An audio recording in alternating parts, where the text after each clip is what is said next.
Welcome to Radical Remembering with psychologist Dr. Norissa and Dr. Bukky. This is a weekly conversation where we explore the ways we've internalized oppression and consider what it really means to be liberated. Each episode will leave you with intimate knowledge of the liberation process, sprinkle a little healing magic, and leave you with wisdom for your journey.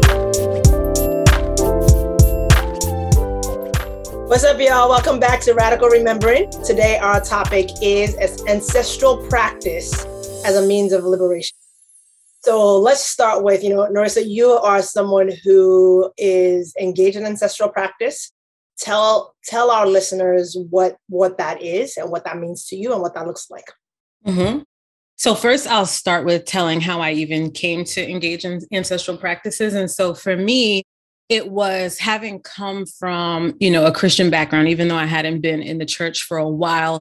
Those things, those doctrines still like reside in you if you never critically interrogate it.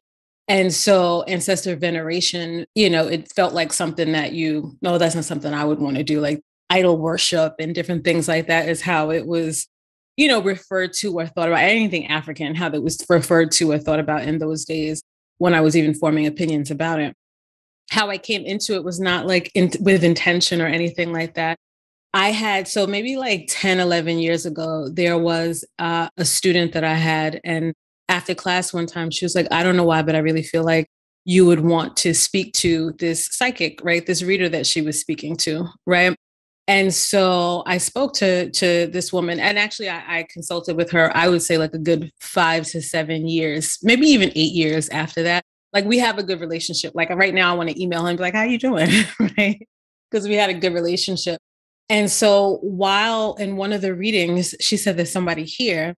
And so at this point, I was just getting, but this is also something that I'm naturally doing because I was remembering, right? And so, because that's what Indigenous people do when they're at a crossroads. In many Indigenous traditions, they go to a diviner.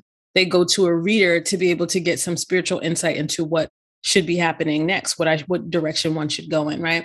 And so she said that someone was there, and then she said, he's showing me his finger. And so my grandfather is the closest person to me that has died. I mean, I've had a few family members that have died, but she showed me that she was saying that his finger, something, he showed me something with his finger. So my grandfather was a bus mechanic, and there was an accident at work years and years ago, of course.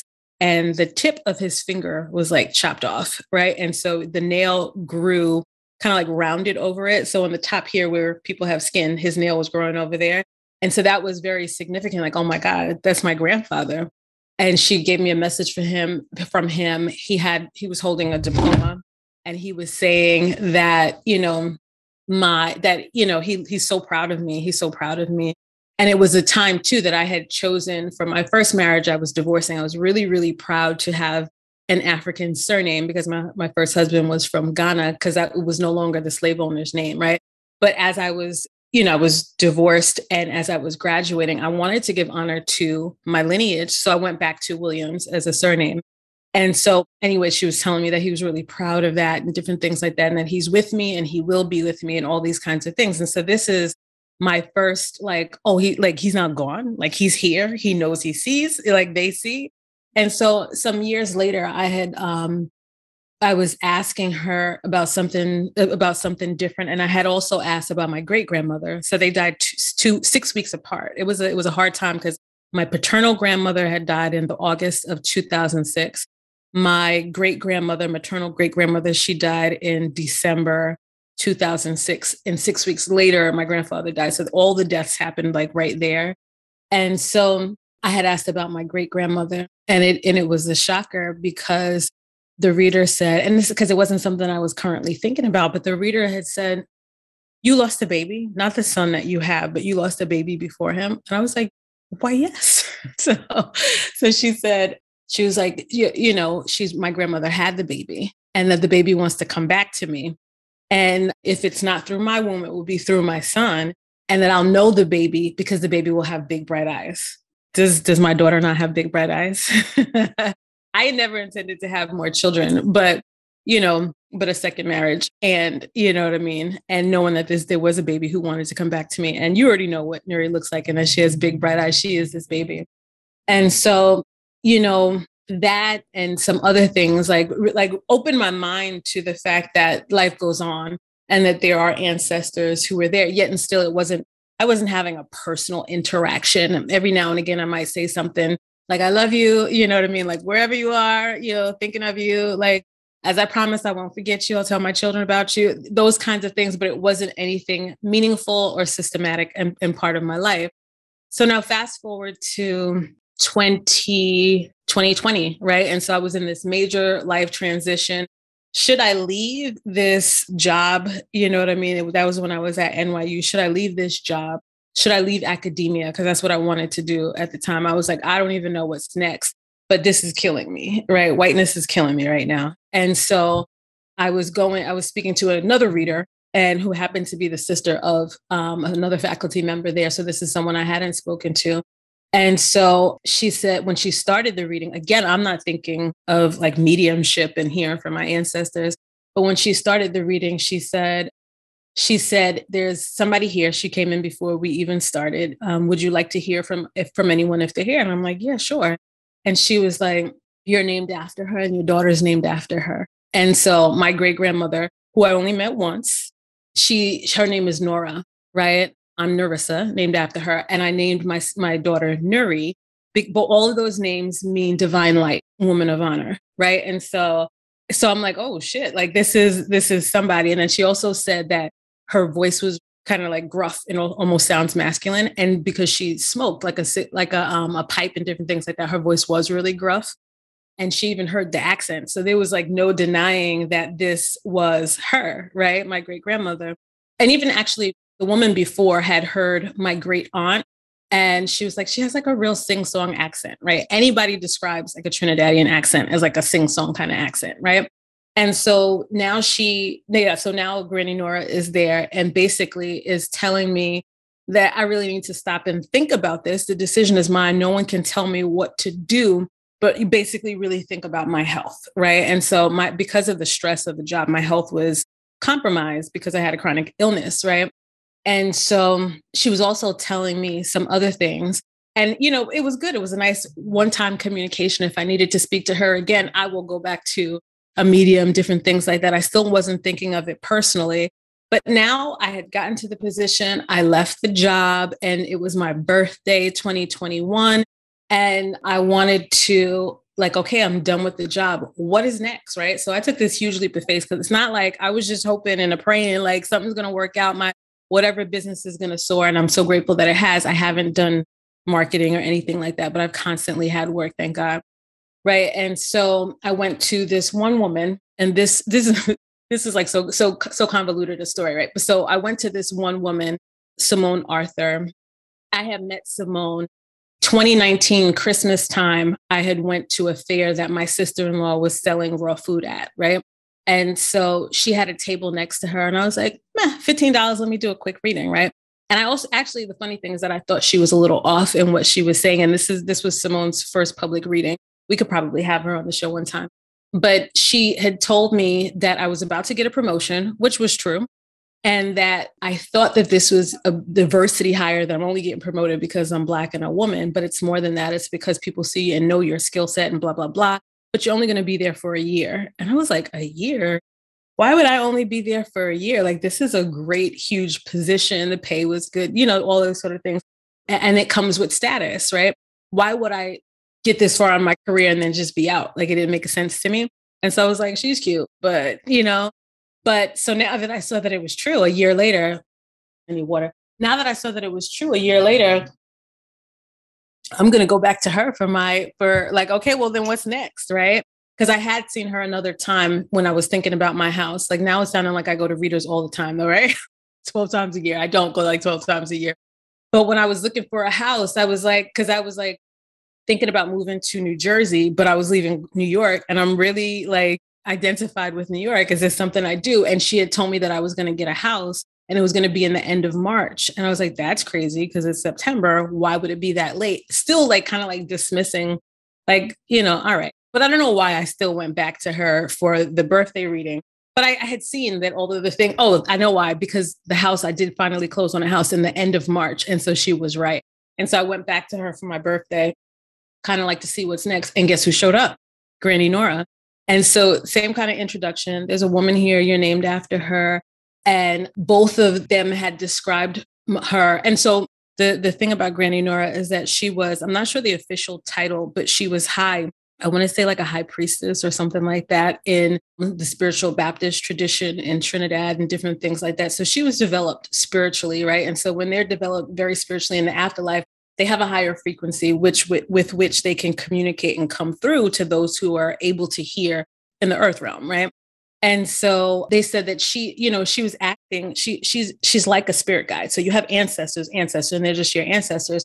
But because of where she is in her development, she serves as a spirit guide. And really the ancestors kind of communicate to me through her. And, she kind of like organizes their action and their speaking. This is what I've learned through speaking to them, to these two readers.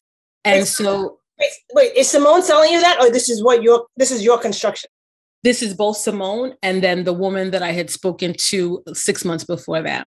And so finally, let me bring this story together. What she said, which was like such a Caribbean way to say it. She was basically, and Simone is Bayesian, right? So Simone is going to translate it just like a Caribbean African descended person would. She was like, yeah, Granny Nora says that your spiritual practice is wishy-washy. I was like, wishy-washy? And I've always been spiritual. I've always had a meditative practice. Oh, but only Black grandmothers will come back from the spirit land. I want you know, you gotta get your shit together. And this wishy-washy. I don't know what you're doing here, but you need to get it together, sis. And she also said, we don't want to keep speaking to you through these mediums. I don't know them. That's what she said. I don't know them. So basically get your shit together, have your own little practice, and we'll commune, right? And so, yes, right? Wow. And so she got me all the way together. And so I still felt like, I don't know how to do this. I don't have a template. Because of my experiences in the church, I'm not looking for any organized religion. So I don't necessarily want to be with people to develop this practice. How do I do this? As I was thinking, I started back meditating with more regularity. The day that I was thinking, I wonder if Simone will mentor me. I was looking on Instagram. She was starting a 7-week course on spirituality in your ancestors. So I was like, bet this is it. This is my answer. And so I took a 7-week course with her, which was beautiful. And basically she mentored me in how to begin my ancestral practice. And so this is only not even a full year, but I have my altar, one that is very endearing to me, that means so much to me. And I can feel the energy of it as soon as I open, because it's one of these bookshelves and I have it in there for privacy. And when I open it, I can feel the energy of it. And so for me, it is the most central part of the practice is that every day I open up my altar and I sit down in front of the altar. I thank them. I call those by names whose names I've known. There have been some who've introduced themselves to me since, but the ones whose names I know, because I knew them when I was living, I called their names, and I thank them. And sometimes I'll sit there and wait to hear something, right? And so they'll speak to you in whatever. So we each have clear senses, right? There are about like 8 clear senses, spiritual senses that we have. And each have clear senses. What does that mean? We have, those of us, some of us are clairvoyant, right? So we can see. So I'm clairvoyant, I can see, right? So they'll show me images, they'll show me, visions of things. Clear cognizant. So sometimes you just know things. I was thinking about you last night, and I was thinking that you're able to discern so clearly. Because when going back to our first episode, I was like, God damn, when I said you saw me, because I was like, I don't know that we've had enough interaction for you to see me so clearly, right? So I think that you're naturally very clear cognizant. Then there's clear gustery, like some people like taste things. There's clear sentient, where people like can feel it in their bodies, and it's very akin to like empathy and being an empath. There, all of these different senses. Some of them are more developed than others. Some of them are more natural. As you develop your capacities, spirit will speak to you through all of them in different ways, right? And so for me, it's very much. Sometimes I can't hear like Simone, how Simone can make out accents and different things like that. but I can hear words. I'm clear cognizant where, sometimes you have a download, sometimes you just know. And definitely my strongest sense is clairvoyant, where I can see and I'll have visions and different things like that. So they'll speak to me in pictures. Sometimes they'll slow me down. So at that time, I also just started an intense healing journey and with journaling every single day. Right. And I still journal every single day. So I started with this book, Writing Down Your Soul by Janet Connor. And she talks about the benefits and how she kind of like healed a lot of stuff through writing. And so I started with it was a 30-day challenge that has now been, September will be a full year, beginning to heal. And sometimes they'll interject while I'm journaling and give me insights, right? So one time I was journaling about some childhood stuff and my great grandmother came in, and I knew her, my maternal one, I definitely knew her in life and in times lived in the same house with her. And she came in and she was like, in order to heal that, you're going to have to heal these two things, right? And so one of them was something I had just learned about her. I didn't even know she had another sister. I learned through Simone because while I was taking a class with Simone, her sister came in and saying her sister has been with me the whole time and really wants me to get into like the herbal knowledge and different things like that. And she was a baker. Didn't know that I had to ask my grandmother, and she confirmed, like, yeah, she died when I was 6. So I don't know her much, but she owned a bakery, in Trinidad. And so when you say I had to ask my grandmother, are you asking your grandmother in the now or you in the now when she's living? Yeah. And so it's like so much, like even my great grandfather has come through Simone while we were taking that course. And I'm going to give her Instagram address before we leave too, so people could follow her and reach out to her if needed. So even my great grandfather came through and I was able to go to my grandmother, it was her father, and ask very specifics about, like, did this happen? And he helped build that house there. And did you used to wear your hair in 2 ponytails and you had ribbons going down? And did you used to like candy a lot? Because he was telling Simone all of that as, to really confirm, like, yes, it's me. And this is the rest of the message. Right. And so, yeah. And so in this one story in my healing, my great grandmother was like, yeah, in order to heal that, you need to heal this and you need to heal that. One of the things being that her son died when he was 10 months old, pneumonia, because his godmother had left him out in the rain when the rain had started, kind of thing. And so the ways in which like this overprotectiveness and anxiety has trickled down in my family is directly related to that loss. So she was saying, in order to heal that, what you're going to, what my direct experience that I was journaling about, you have to go back and heal this. And this has to be healed generationally for you to have some healing. And then they were also speaking to me about resilience. That day I went on my walk, as I put on a podcast about trauma, they started speaking about ancestral resilience and healing from your ancestral, whatever. So it's confirmations. They give you like confirmations and different things like that. It's a very rich experience is what I'm trying to say. It's very lively. I feel like every day, I don't know what I'm going to wake up to in terms of, the ways that they're going to prepare me and protect me and all these kinds of things. And as having been someone who has felt very alone in life and my struggle, I would say the first 41 years of my life felt characterized by struggle, right? So I've always been a very strong person. I've also been very strong, even if I was more wishy-washy than Granny Nora would have liked. I've always been very spiritual, but it has been so healing for me to know that I am so taken care of and that, and that I have a team that I can access whenever. And so how that has been meaningful to my liberation is because I'm reconnecting to parts of my story and my ancestry and I before this, I was very into my own culture. I was very into learning and mastering, you know what I mean? But this has opened up so much, as well as I've been led to information that I probably wouldn't in my own conscious mind wouldn't have been led to. And as well as just they'll tell me stuff and it'll be confirmed later. You know what I mean? And it's just like super, super like rich, healing, comforting, exactly what I've needed in my life. And it's not at all the way that it was presented to me in my earlier development through the lens of Christianity, like being demonic and different things like that. You also still have a lot of control. Like you can say, I mean, I don't say, but you can be like, like, I'm busy, don't talk to me right now. I wouldn't want to do that.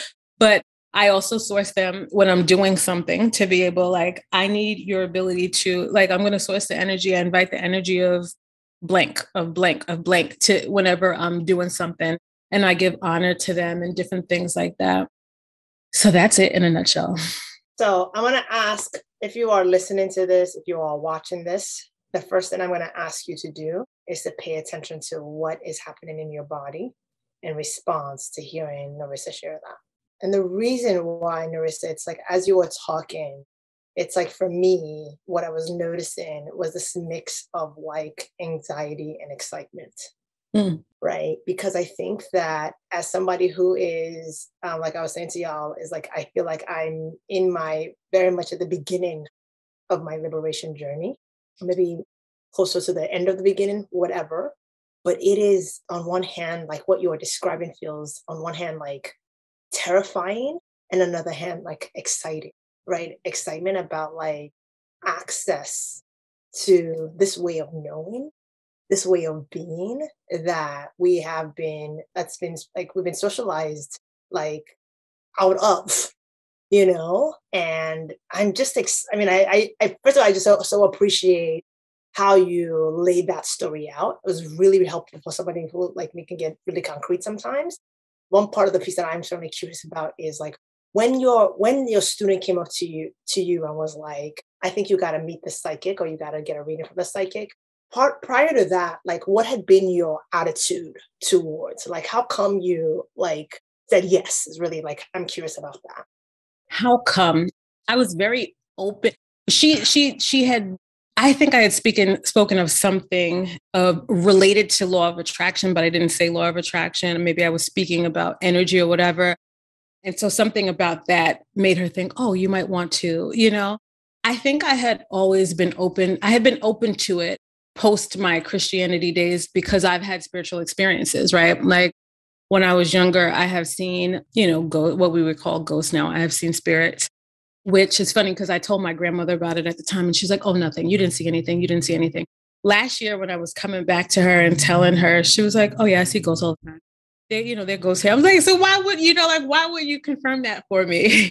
And my mother. How is this? This is my maternal grandmother who raised me. Okay. Yeah. My mother, I know my mother has seen spirits. You know, we've spoken about that maybe in my college years, we had spoken about that. So there, and then also my great grandmother actually did come to me when she passed. I was my first husband, we had argued and she had come to me and I was so mad that I slept on the floor under Ty's crib, under my son's crib. And I felt this hard tapping on my shoulder. I was pissed because I was like, now here he come trying to wake me up. And so I turned around and it was her. I saw her. She had just died maybe a day or two ago. I turned and she hugged me. And then she kind of like motioned. There was this great big light behind her. She kind of motioned like, I got to go. You know what I mean? So I had all these happenings. And even when my grandfather died, which was 6 weeks after that, my Ty was maybe a year and a change, maybe a year and a half. And I smelled, he was a bus mechanic. I smelled nothing but like grease, like mechanic oil and different things like that. And Ty was rolling around the bed hysterically, like somebody was tickling him. And I was like, I was not even touching him, you know?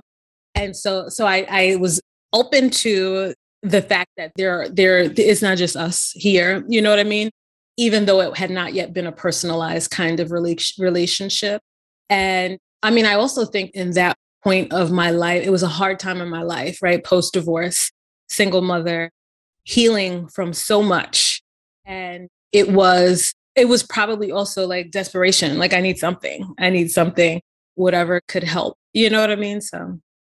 No, as I'm listening, there's a way in which I notice, like I'm listening to you, and this is confirmation for me about like my shift, because prior to this moment that I'm in right now, if I had heard you telling this story, I would have been like, Norissa's a little crazy. You know what I'm saying? Like, one of those people were like, the belief I used to have was like people either making this stuff up, or like there's a way in which I used to be so dismissive. Yeah. Right. And again, right, part of the just kind of holding the like ways we've been raised. And, you know, we haven't talked about this piece around like me also being raised Christian and all of the ways that like all of the like conditioning. But Let's end this way, Norissa. It's like, so part of what's the piece that you want people to know as we wrap this episode up? What do you want people to hold around ancestral practice as it relates to our liberation journey here?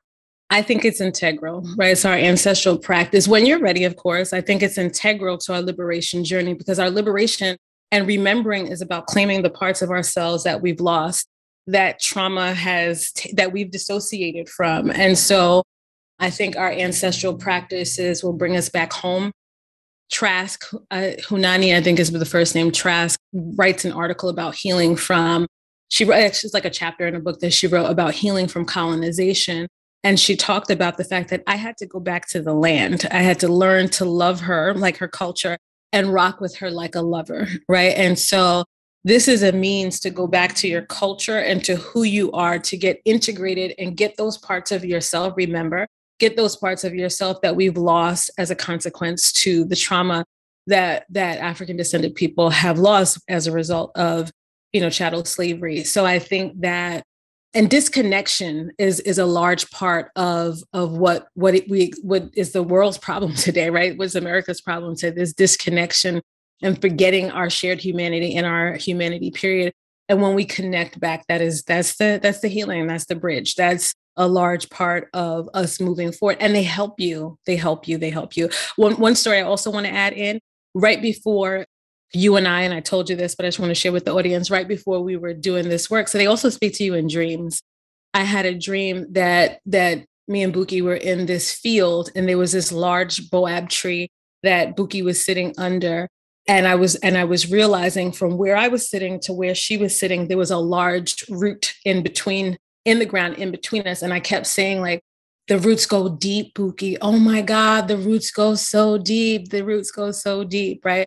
And that was the confirmation to me to do the work, right? And I share this because that's how they speak to you, right? That's one of the ways that they speak to you. But I also, I have Nigerian ancestry, at least 36% according to my DNA test. And so it might also speak to our shared DNA, but it also really, really affirmed, like, yes, this is what you're supposed to be doing. We sanction this and different things like that. So I wanted to share that with you all, since you are, audience to our shared journey here together. Wow, that's the best way to end today's episode, is like, this podcast is like divinely sanctioned.